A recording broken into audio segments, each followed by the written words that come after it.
All right, we're here on the Trent Acid Tribute Radio Show, and on the line with me, I have Trent's tag team partner, Johnny Kashmere, on the line. Johnny, how are you doing? Hey guys, thanks for having me. I'm doing better. It was tough on me. It was tough on everybody. It was one of those things that you just can't prepare for it. Even though you see someone on a path that can't be good, you still hit shit. Just, oh man, I'm still not back to my routine. I bet you actually. Yeah, as we speak right now, I am on the Acid Fest Facebook page, and I'm inviting people right now. So every time I invite people, then I invite like 600, 700, 800 people, and then something happens where I forget to hit send, and then I lose it all. It happened twice already in a row. Oh, dang. I'm sending like every 30 or 40 people. Yeah. So I'm going to take a break from this right now so I can give you my attention. No. I do appreciate you guys doing the show. No problem, and I want to take time out to thank you for coming on. My first question for you is, being you were around Trent for so long, what do you think Trent wants his fans to remember him most for? His passion. I mean, I know that's cliche, and a lot of people say the passion. It's overused, more overused than, the DDT nowadays. And I think Trent really did have that. I think I almost feel bad for Trent that so many people use the term passion because it waters it down, and then it doesn't mean as much when you say it for someone like Trent. But Trent was one of those guys who would go out there, and even if there was 8 people in the crowd, he'd put on a great match. He would still work his hardest. He would get more out of his opponents than anyone else would ever get out of his opponents. And what happened was people would want to work Trent. It was like there was like a line of people who wanted to work Trent. And I've heard so many people now that he's gone, oh man, I really wanted to have worked him. And it's funny. I think to myself, on a level, they are being genuine and it's flattering. But on another level, it's almost selfish because they know that Trent is going to pull something out of them that they can't pull out of themselves in a match. And they wanted to work them because you grow when that happens. You evolve as a wrestler. So people wanted to wrestle Trent because, you learn from wrestling people better than you. I mean, you can learn from wrestling people worse than you, but it's more like a what not to do type thing. But right. When you wrestle someone like Trent, you know how they say some people can wrestle a broomstick and it will be a good match. You know what I mean? Yeah. Like Trent is that, then people have said that he has the Shawn Michaels gift, the Shawn Michaels gene, the show-stealing quality. And I think that is probably the legacy he'd want is the indie Shawn Michaels is what he was. Yeah, in my opinion. He was definitely over. I mean, over, definitely. But when I say the indie Shawn Michaels, I mean more than just fan reaction. Of course, he had the crowd reaction. But he was the kind of guy that would give you a main event match no matter where he was on the show. The kind of guy that you almost had to put near the end of the show because people couldn't follow his matches is what was happening. You understand? Yeah. Yeah, no, I totally understand. When I say Shawn Michaels, I mean the show-stealing gene. The ability to go out there and have match of the night with various different wrestlers. I mean, Michaels had match of the night with Vader and, people that were never having match of the night. Acid did that. A lot of people, you say to them, what was your favorite match? They're going to tell you it was either against Trent Acid or against the Backstreet Boys. And you're going to hear that from a lot of people. Now, speaking of the Backstreet Boys, you've been posting on your Facebook, a lot of pictures and videos of you with Trent and Trent with fans. What of those matches with Trent sticks out to you the most? Probably the thing we did, the skit we did on WWE, back in the day. It was 2001, Easter Sunday, when WWF still had their Times Square, New York cafe. And it was, we had gotten a phone call around, noon from Dave Sapolsky. Had called Trent and said, can you guys be up there in like 3 hours? And that's about how long it takes to make the drive. And we went up there, and they had us be the backseat Dudleys.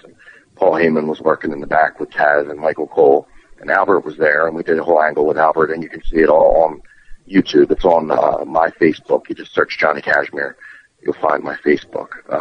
And it's right on there. You just look on the wall. But I think that, and probably our matches against Rick Blade and Nick Mondo and CZW.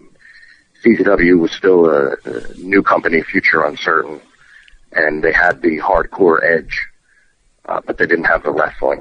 And when me and Trent wrestled Blade and Mondo in our series of matches, suddenly CZW had the wrestling. And it brought us a whole new volume of fans, a whole new like tier of fans showed up. Now you had the hardcore fans, and you had the smart marks. And that's really what CZW relied on back in the day. And it was matches like me and Trent versus Blade and Mondo that really set the stage and the foundation. It was like, okay, locker room, top that.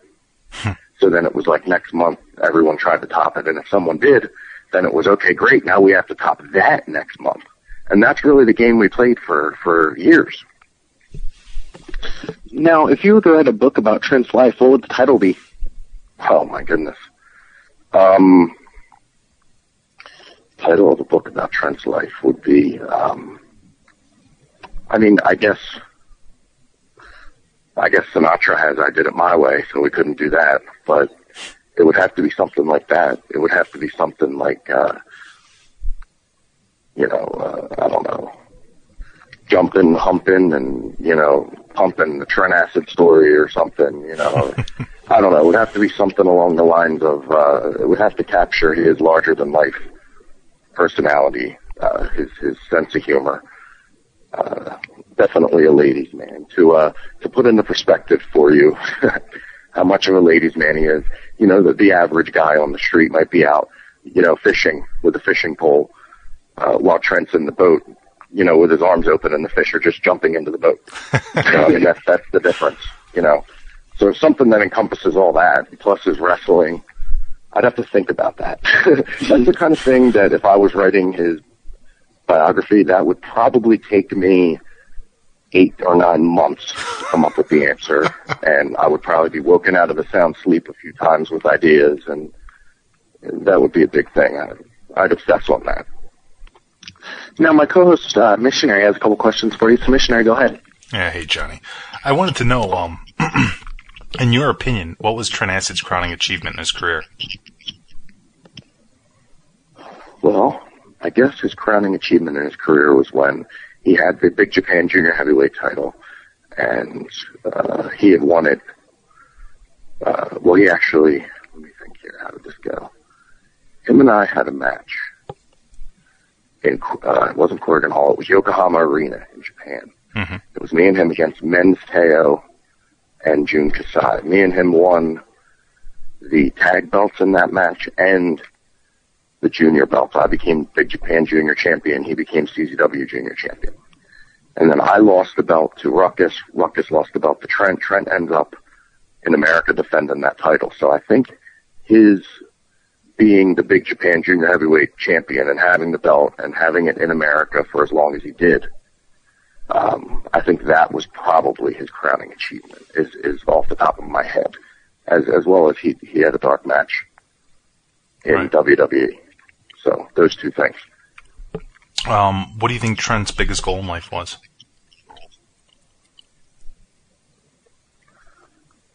I think he wanted a TV contract. I think he wanted to get on television, to be like a Bryan Danielson or a Evan Bourne, to be on TV and to have a chance for America to either fall in love with him or cast him aside. I think that he looked at it as in his mind, he thought, regardless of what the brass think, regardless of what a Vince McMahon or, a Laurinaitis or any of the guys in the back might think, right. I know if I can get out in front of that crowd that I can endear myself and that America will want to see more of me. He's confident about that. He knew that. He used to say that. And I think that if he would have been given that opportunity, and I'm not saying I fault WWE, and there was no conspiracy. We never reached out. everyone that got signed sent something to the Fed. They did something. I mean, we just expected, we'll just be good enough and we'll just shine bright enough that they can't ignore us. And it doesn't work that way, Yeah. So had we reached out to the Fed back then, do I think we would have got something? Yeah, I think we would have. I think we could have had developmental, or we could have at least had more dark matches at the very least. Right. If it wasn't for, Rob Feinstein and Gabe Sapolsky having the connection and just saying like, well, let's send Johnny and Trent, we know they'll make us look good. If it wasn't for that, we wouldn't have even had what we had. It was their whim, so to speak. I got you. If they had just got off the phone with a different wrestler and that person was on their mind, they may have given it to them. But we were on their mind at that time and they gave it to us, and we've always been thankful and appreciative for that. Now, who was Trent Acid's hero and inspiration in life? I guess Eddie Vedder. It's funny, Trent always was a big Pearl Jam fan, huge Pearl Jam fan. And one of the crowning moments in his life outside of wrestling was when he went to a Pearl Jam concert, and Eddie Vedder has this thing where he had opened up, I guess, a bottle of wine, Mm-hmm. or it might have been alcohol, I don't know. And he let Trent drink it, like pulled Trent. I don't know if he pulled him up on the stage or if he just sort of bent down and let Trent take a swig and handed him the bottle, and Trent handed it back. And I guess they got the high five. And, Trent said he couldn't sleep that night. It was, the biggest night of his life. And I know Nick Burke was there in the audience to see it. And, I know that was big. And it's funny because I always sort of modeled my look after Chris Cornell from Soundgarden, and he kind of always modeled his look, he being Trent, after Eddie Vedder. And Eddie Vedder and Chris Cornell used to be Temple of the Dog. They broke up and they each had one of the most successful bands of all times. Right. So I'm kind of hoping that, the Backstreet Boys have now spawned Vanilla Man Candy, which is a tribute. It's a tribute band to the Backstreet Boys is what it is. It's its own entity, don't get me wrong. But it's also, a tribute to Trent Acid. And it's myself and Matt Walsh, and we're going to add a few more members. Me and Walsh are Vanilla Man Candy, but we're going to add a few more members that when we're all together, we're kind of like, Acid's Angels or Acid's Avengers or whatever. Yeah. I'm sure we'll think of something less lame, but you know what I mean. But we're going to try to get a stable together to honor Trent, with his students and, people that he helped in the business so that he can sort of, his name can live on. You know what I mean? Like his grandkids in the business, so to speak, or right. Kids. People inspired by him. Yeah, exactly. What's the one thing about Trent or Michael Verdi you'll miss? The one thing. Me and him both had very messed up sleep schedules our whole life, and he was the one person that I knew if I woke up and it was 3 a.m, I could call him. If I woke up and it was 7 a.m, I could call him. And even if he wasn't awake, he would just say, yeah, I was awake, and he'll pretend he was. And you could still talk, he just never slept. And, he slept, but not the way, like, I might sleep, 9 hours at a time. He would sleep 5 hours here, 4 hours there, maybe. It's different. Right. So I miss that about him. His laugh, he lit up a room when he laughed. If you didn't know him, who was that kid with that laugh? And you couldn't hate him. No one hated him. There was no one that felt like they were his acquaintance. Everyone is either his friend or they didn't know him at all. But I've never heard anyone say, I don't like Trent, or I dislike him, or I hate him. I've never heard that come out of people's mouths. Right. Which is interesting, because, he's as Italian as I am, and he can be as spiteful and as stubborn as I can, and he just doesn't have the rub people the wrong way gene, is what it is. Well, I thank you for sharing that insight into Trent Acid. I appreciate it very much, Johnny Kashmere. Yeah, definitely. I have some. Now, Acid Fest is, of course, July 10th at the arena. What can fans expect from that event? It's going to be all of us that really knew Trent getting together to honor him the way you would honor Trent. Trent was religious. Trent did accept Christ into his life. So honoring Trent at a church is definitely a good way to honor Trent, but it's not the only way to honor Trent. And I think us all coming together at that arena in his hometown, a building that he's been wrestling in for 10 years straight, maybe even more, and before that he was a fan in. We're all going to be there to dedicate the night to him as if he was watching in the crowd and make him enjoy it. The main event is me versus Devin versus John Zandig. Three of us, I don't know if you know the history, me and Devin never liked each other. Well, we used to, and then we had a big falling out. Me and Zandig had a huge falling out to the point where I started PW and we ran in the same building. I mean, there was mega heat. Right. And we're putting that all aside, and we're going to try to have a wrestling match for Trent. You're going to see Homicide and B-Boy take on Ruckus and Sanjay Dutt. That's going to be an amazing match in itself. There's the Trent Acid Rumble. And we're going to add a lot more to it. There's a talent list on my Facebook. You can also follow on Twitter, twitter.com/AcidFest. Okay. And it's just going to be everyone coming together to make Trent proud. Balls Mahoney, Axel Rotten, Todd Gordon, myself, Donnie V, Trent's old manager. Who else will be? I'm trying to think who else will even be there. Everyone that was really close with Trent will be there. His best friends, his family will be there in the audience. All the money that we make goes towards the Acid Memorial Fund, towards his funeral, towards his burial costs. Its admission is free with a $10 donation to the Acid Memorial. Now, if people don't have the $10, get in touch with me. We still want you to be able to make it.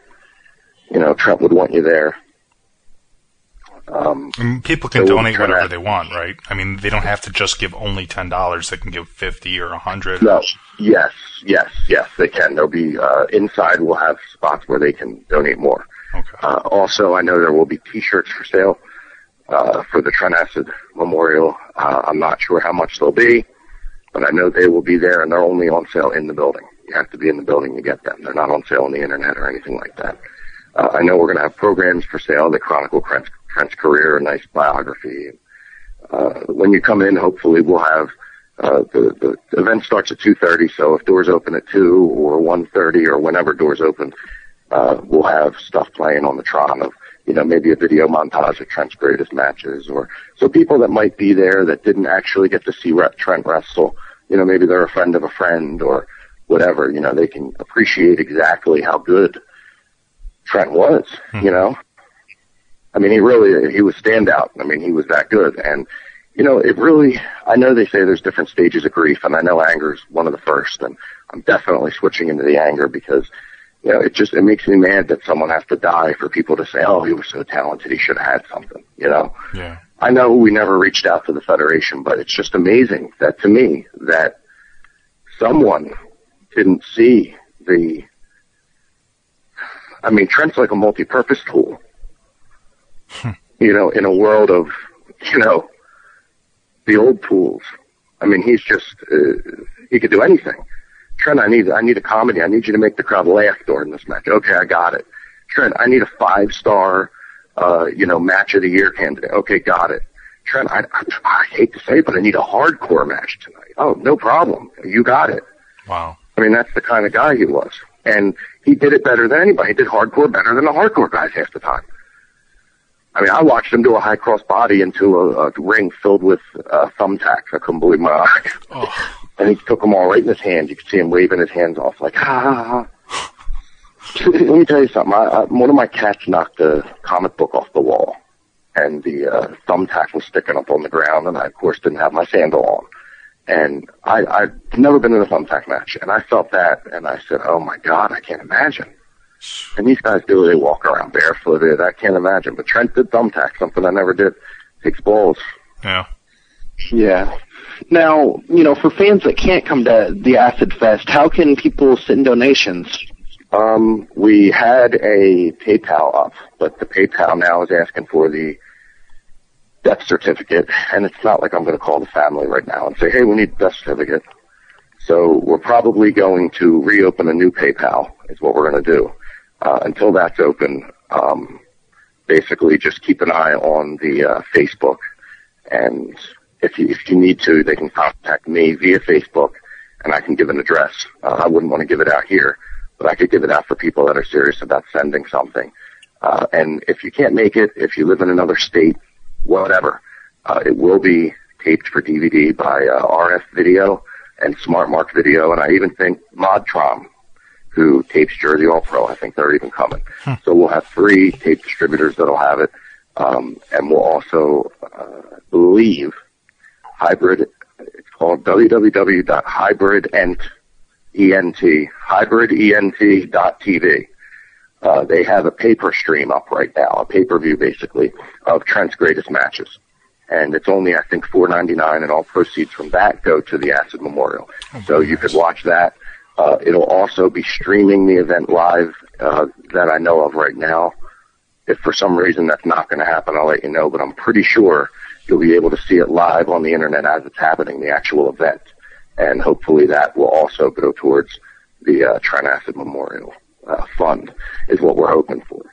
So...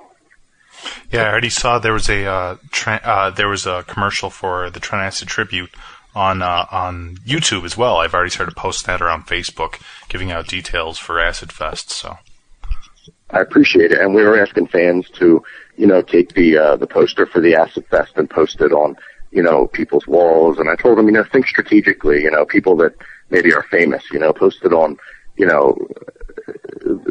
I don't know who, Johnny Fairplay's wall, or, post it on Oprah Winfrey's wall, or,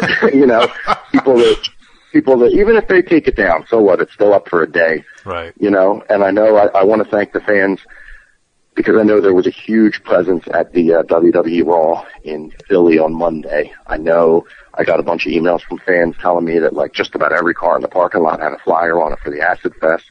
I know there was Trent Acid signs in the crowd that got confiscated. Yeah. So I just can't thank everybody enough for their support with all of this. And, it's just, we're all grieving. We're all mourning. He was the closest person to me. We traveled the world together. No one knew Mike Verdi like I did, and vice versa. Even our own brothers weren't as close with us as we were to each other. And, I know he would want everyone to have fun. I said, we're going to put the fun in funeral for Trent on the 10th, and I know that would mean the world to him if everybody came out. And, like I said, we're all grieving. We don't have the energy right now to be out promoting this thing like I would a PW event. I don't have time to go door to door with flyers. And, right. I had to take off work, and I have to get back. I have to get back on track now. It's been a week and a half. Yeah. And, that's why we're just asking fans to help on Facebook and Twitter, MySpace, anything they can help with is definitely, bulletins, like I said, posting the poster on walls, anything they can do is huge. And guys, this is huge. Having broadcasts like this really help a whole lot. If people can have them on their computer while they're cleaning their house, or, while they're doing chores, or, I just think these kind of broadcasts are good for that. It's good for getting the information out there. And I appreciate you guys giving us your time. I know you didn't have to. Oh, no, it's appreciate everything. Absolutely wonderful. I mean, it's being streamed from Blog Talk Radio as well as wrestling-news.com and the Don, Tony, and Kevin Castle show. So, I mean, it's going to have a lot of listeners, and a lot of people will become aware of, Trent Acid, his life, Acid Fest, everything. So. Well, thanks, guys. It means a whole lot to me and the family and everybody. And the family will all be there on the 10th to accept the donation at the end. Trent's brother will even be there. It's going to be an emotional night, but like I said, it's going to be fun. It's about fun. So that's what it's all about. Everybody show up to have fun, and you won't be disappointed. Absolutely. Can I ask you one final question, Johnny? I'm sorry? I was going to ask, is there any way I can ask you one final question? Yeah. What is the one piece of wisdom that you learned in all your years with Trent Acid?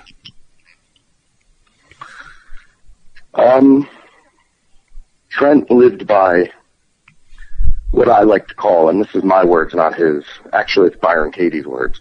Other people's opinions are none of my business. And I think that he really just didn't care what other people said. It didn't occur. It didn't affect him. And he made every decision from the heart, from his gut. And his whole life was on purpose. And, I finally have learned to live like that. And I think that was probably what made him different than everybody else. His uniqueness and strength of character, that he wanted to be him and nobody else, you know. Yeah. When I was younger, I went through phases where I wanted to be anybody but Johnny Kashmere. And now I thank God, and I wouldn't want to be anybody but me. And Trent, from age 15, always wanted to be Trent and be the best Trent he could be, and enjoyed it. He enjoyed it. He was comfortable in his skin, and he enjoyed himself out there. And he wasn't self-conscious, you know, the kind of guy that would get up and dance even if people were watching. Ooh, you know, and I wouldn't. And he, you know, I was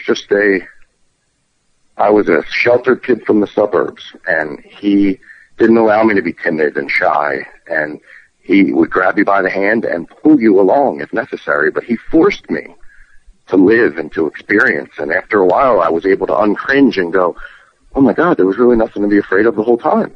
But I would have never known that if he didn't force it. Yeah. And let me tell you, just trying to keep up with him was a full-time job. I couldn't do it after a while, guys. He didn't rest. I don't think he ever even drank a glass of water. I mean, he just was always on the go. Wow. And, you know, you burn the candle that bright at both ends. You know, it shines bright as hell, but unfortunately it burns out early. Yeah. He lived his life exactly as he wanted to. He experienced 70-plus years in 29 years. And I don't think that he was meant to live past this age, or else he would have rested in his life, is how I look at it. But he knew not to rest. And I was always like, Jesus, what's the hurry? Calm down. You know, no, this is once in a lifetime. We got to do this. We got to experience this. We got to do it. Thank God. You know, I wouldn't have you know how they say a character arc is the most important thing of a good miniseries or a good TV show or movie. Right. You know, a character starts off in the beginning one way, and by the end he's completely different, and it's completely believable. If Trent wasn't in my life, I am afraid what my character arc would be. You know? Yeah. He definitely made me evolve. So, and now I feel like I'm ready to take someone under my wing the way he had me under his. I'm ready to now pay it forward and help someone else evolve. Whereas I was the one that needed the chaperoning before. Now I'm ready to be the chaperone, and then I really get to pay Trent back. Do you see what I'm saying? Yeah. Yeah, that's an awesome way, you know, to look at it too. Yeah. It's the least I can do. Oh yeah. Well, I'd like to thank you for coming on and doing this for us. Yeah, thanks. Thank you. Thank you very much for coming on, man. Mm-hmm. Good luck with the rest of the show, guys. I appreciate it. Thank you, Johnny. Thank you very much. Have a great one. All right, you too.